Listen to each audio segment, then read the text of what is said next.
Wabé. FM Business, 15h-18h, l'émission 100% Bourse. Intégral Bourse, Guillaume Sommerer. Et le CAC 40 peine à rebondir après 4 baisses d'affilée. On est quasi stable aujourd'hui, 4425 points sur l'indice parisien. Quasi stable aussi les marchés européens de Milan par exemple, en toute petite hausse d'à peine 0,07%. Le DAX à Francfort est quasiment immobile aussi. Les marchés qui s'interrogent beaucoup et notamment sur l'emploi américain, sur la dynamique américaine après la déception du rapport publié vendredi. On va en parler avec Jean-François B. On va y arriver, le directeur général de Morningstar France. Bonjour Jean-François. Oui, bonjour Guillaume. On vous retrouve Jean-François au cœur du Fun Forum de Berlin. Plusieurs milliers de professionnels de la finance et de la gestion rassemblés pour évoquer les perspectives de marché et les grands enjeux macroéconomiques. Quelle est l'ambiance alors que, je le disais, l'emploi américain a fortement déçu vendredi? Est-ce que vous sentez que ça inquiète, que ça pose question là dans le milieu de la finance? L'ambiance est un peu mitigée, c'est pas la crise, mais c'est pas non plus l'euphorie ici. On a effectivement à faire face à une baisse des marchés. Depuis le début de l'année, on est à moins 9% sur l'Eurostoxx. On a à faire face à des sorties des investisseurs. C'est plutôt la décollecte sur les actions européennes, alors même que c'était le principal pari des gérants depuis le début de l'année. On doit faire face à la pression sur les frais de gestion, on doit faire face à un secteur qui est de plus en plus réglementé, et puis on doit faire face aussi à une conjoncture qui est plutôt morose, c'est-à-dire que vous avez évoqué effectivement des indicateurs conjoncturels américains, vous avez on peut parler aussi du pétrole qui repasse en dessous des $50. En tout cas, à court terme, ce que je peux vous dire, c'est qu'il y a deux grands thèmes qui occupent les discussions dans le forum. C'est d'une part le Brexit et d'autre part la Banque centrale et la réaction de la Fed qui vont, selon les gérants, déterminer le reste de l'année 2016 et la fin de l'année 2016. Le deuxième semestre sera rythmé par ces deux événements forts.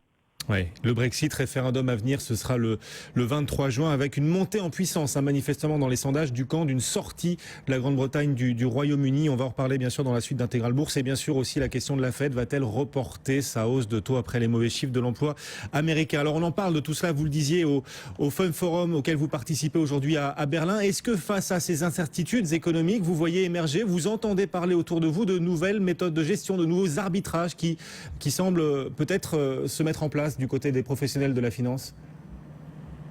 Oui, face à ce contexte qui est assez compliqué, assez difficile, il y a trois réponses majeures qui sont avancées dans les couloirs et dans les présentations. La première, c'est à la recherche de la diversification perdue. On sait aujourd'hui qu'avec les taux sans risque, je rappelle que le 10 ans allemand est à 0,07% aujourd'hui, on est à 7 points de base, donc il n'y a plus vraiment de taux sans risque. Il n'y a plus de diversification à retrouver du côté des marchés obligataires. Donc c'est un petit peu monomaniaque uniquement sur les actions. Et donc les gérants se creusent les méninges pour pouvoir trouver de la diversification. Et donc là, on parle beaucoup des stratégies alternatives et de la manière de retrouver un petit peu de la décorrélation et de la diversification. Le deuxième thème, c'est la liquidité. C'est bien beau d'aller chercher des risques sur les marchés obligataires, des marchés émergents, de la dette privée, des high yield, etc. Mais malheureusement, la plupart du temps, ces marchés sont très peu liquides. Donc on regarde comment retrouver de la liquidité et faire face à la décollecte et au remboursement des investisseurs. Et le troisième, c'est le match gestion active, gestion passive. Les gérants passifs, donc les gérants indiciels et les ETF, mettent en avant la baisse des frais sur les ETF. Oui. Et les gérants très actifs mettent en avant les conditions compliquées et la possibilité de générer de l'alpha et de la performance dans des marchés justement qui sont plutôt propices aux gérants de conviction et aux stock pickers. Ouais, et donc de nouvelles stratégies de gestion qui émergent dans ce monde très incertain et notamment les perspectives macroéconomiques pour l'instant très très floues. Et puis il y a des questions nouvelles non seulement pour le monde de la finance et puis pour le monde de l'épargne aussi, pour les épargnants directement impactés par cet univers qu'on décrit et notamment l'univers de taux négatifs, de faible croissance. Ça pose de nouvelles questions aussi pour tout le monde, pour chaque épargnant. Oui, c'est ça. C'est-à-dire que les gérants, on parle de gérants d'actifs. Il faut rappeler que leur métier de base, c'est de gérer des capitaux pour des clients. Donc si vous ne pouvez pas faire évoluer les actifs, à ce moment-là, vous pouvez peut-être faire évoluer les passifs des produits type contrat d'assurance vie. Alors je ne vous cache pas qu'en Allemagne, les assureurs allemands sont vent debout contre Mario Draghi et la politique de taux négatifs, les épargnants et les rentiers allemands aussi. Donc c'est vraiment comment faire évoluer les contrats, les passifs. Alors on parle de réorienter l'épargne institutionnelle ou des particuliers, notamment la retraite, c'est-à-dire est-ce qu'on peut mettre en place des fonds de pension en Europe. Les fonds de pension, c'est pour les gérants une réponse notamment, par exemple, à la montée des investisseurs étrangers, des investisseurs chinois. Je ne vous cache pas qu'en France, il y a assez peu de fonds de pension, il y a assez peu de fonds justement qui gèrent des capitaux importants et qui pourraient monter au capital des entreprises françaises. Ça peut être une des réponses. Le deuxième thème qui est souvent mis en avant, c'est technologie, digitalisation. Il ne se passe pas une conférence sans qu'on entende le mot fintech ou blockchain. Et le troisième grand thème, c'est justement l'importance de la marque.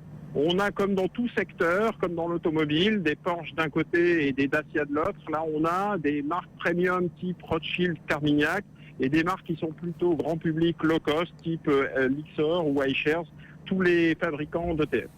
Voilà les grandes questions et ces nouveautés, ces nouvelles opportunités qui s'ouvrent et dont on parle à ce Fun Forum de Berlin. On le rappelle, plusieurs milliers de professionnels de la finance et de la gestion réunis là-bas. Vous êtes avec nous en direct depuis Berlin, Jean-François B. Vous nous avez dit nouvelles questions et nouvelles solutions aussi pour les épargnants face au taux négatif. Vous nous l'avez dit aussi, beaucoup de prudence face au marché actions toujours et encore. Et puis aussi un univers réglementaire qui continue de se tendre pour les professionnels de la finance et qui peut-être entraîne les effets pervers. Cette réglementation toujours plus stricte qui les dissuade d'investir en actions et d'investir long terme. On sait que le secteur de l'assurance, le secteur de la banque, ce sont des secteurs d'investissement long terme sur les marchés actions et pourtant, à cause de cette réglementation, assureurs et banquiers investissent de moins en moins en actions désormais.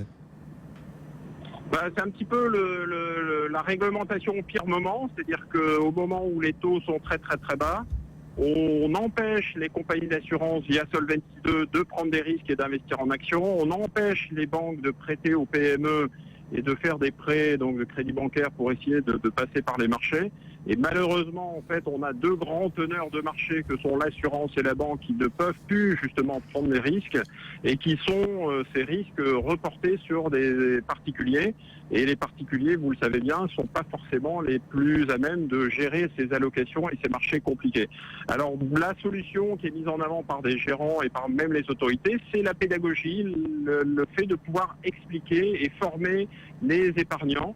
La Consob, par exemple, donc la banque, l'autorité de tutelle italienne, a mis en place des cours pour former les épargnants italiens et donc pour pouvoir expliquer comment diversifier un portefeuille, comment préparer sa retraite.